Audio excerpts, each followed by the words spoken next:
Развитие хмелеводства – одно из важных направлений в нашем регионе. Как отметил министр сельского хозяйства Чувашии Сергей Артамонов, в советские времена в регионе выращивали более 3000 тонн хмеля в год. Сегодня валовый продукт составил почти 195 тонн. Урожайность выросла до 16,7 центнеров с гектара. Ароматные сорта чувашского хмеля пользуются спросом не только на всех 18 пивоваренных заводах России, но и в странах-импортерах зеленого золота Чувашии. Более 90% российского хмеля – это чувашский хмель. С учетом имеющихся форм государственной поддержки из федерального и регионального бюджетов стоит задача нарастить производство этого ценного сырья в стране. На территории Чебоксарского и Мадинско-Посадского районов Чувашский аграрный университет произвел закладку хмеля на площади 12 гектар. На базе Чувашского государственного аграрного университета сегодня функционирует центр компетенций Чувашии, центр производства хмеля. Деятельность центра осуществляется по следующему направлению, но позже докладчики тоже скажут.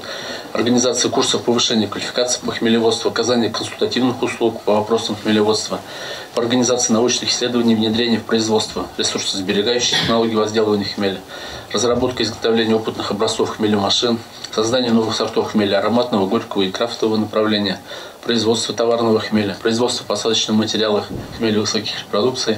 Для этого было дано поручение основать на площадке Чувашского государственного аграрного университета сессии по развитию хмелеводства и запустить программу обучения для других регионов России. Подписано соглашение о сотрудничестве между сторонами. Минсельхоз и Чувашский государственный аграрный университет организуют взаимодействие по вопросам хмелеводства с применением инновационных технологий.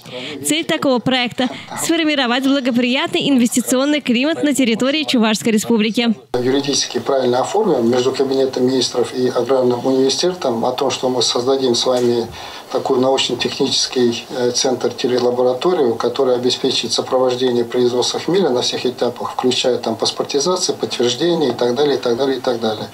Ну и соответствующие все мероприятия давайте мы с вами совместно все эти вопросы организуем. В завершении встречи обсудили технологии, которые позволят повысить качество сборки хмеля в оптимальные сроки.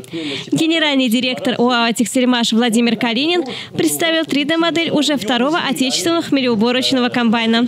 Также предприятие готово организовать производство первой российской хмелесушилки, разработанной и успешно внедренной в производство. Кроме того, одной из важных новостей уходящего 2022 года стало строительство новой школы в Мариинском Посаде. Было отмечено, что это образовательное учреждение в микрорайоне Коновалово должно заменить действующую школу по улице Ломоносова, где детей невозможно обеспечить современными стандартами, как в области образования, так и в области горячего питания. Износ старого здания составил более 50%. Елена Яковлева, Степан Курьянов. Жизнь столицы.